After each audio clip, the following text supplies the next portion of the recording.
Hello students, आज हम class 12 chemistry के इम्पोर्टेंट चैप्टर सॉल्यूशंस को एकदम आसान तरीके से समझने वाले हैं। सबसे पहले समझते हैं कि सॉल्यूशन क्या होता है।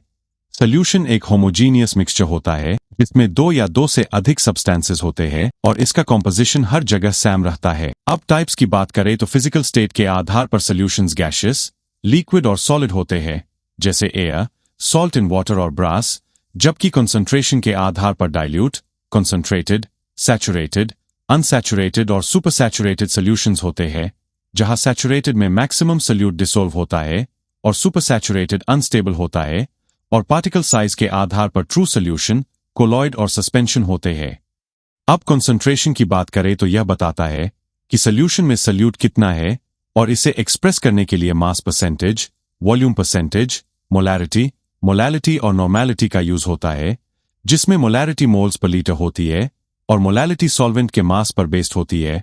इसलिए टेम्परेचर से इंडिपेंडेंट रहती है। इसके बाद आता है सॉल्युबिलिटी, जिसका मतलब है कि किसी निश्चित टेम्परेचर और प्रेशर पर मैक्सिमम सॉल्यूट कितना डिसोल्व हो सकता है। यह नेचर, टेम्परेचर और प्रेशर पर डिपेंड करता है, जहां सॉलिड्स की सॉल्युबिलिटी टेम्परेचर बढ़ने पर बढ़ती है और गैसेस की घटती है, तथा गैसेस के लिए प्रेशर इंपॉर्टेंट होता है, जिसे हेनरीज लॉ से समझाया जाता है। अब वेपर प्रेशर की बात करें तो यह लिक्विड के वेपर्स द्वारा एक्सर्ट किया गया प्रेशर होता है और आइडियल सॉल्यूशंस में यह रेयल्स लॉ को फॉलो करता है, जिसमें वेपर प्रेशर मोल फ्रैक्शन के प्रोपोर्शनल होता है और नॉन वॉलेटाइल सॉल्यूट मिलाने पर वेपर प्रेशर डिक्रीज हो जाता है। आगे आइडियल और नॉन आइडियल सॉल्यूशंस में आइडियल सॉल्यूशंस हर कंडीशन में रेयल्स लॉ को फॉलो करते हैं और उनके इंटरमोलेक्युलर फोर्सेस समान होते हैं,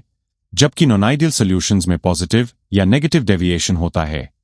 इसके बाद कॉलिगेटिव प्रॉपर्टीज आती है, जो नंबर ऑफ पार्टिकल्स पर डिपेंड करती है, जैसे relative lowering of vapour pressure, elevation in boiling point, depression in एफआरई।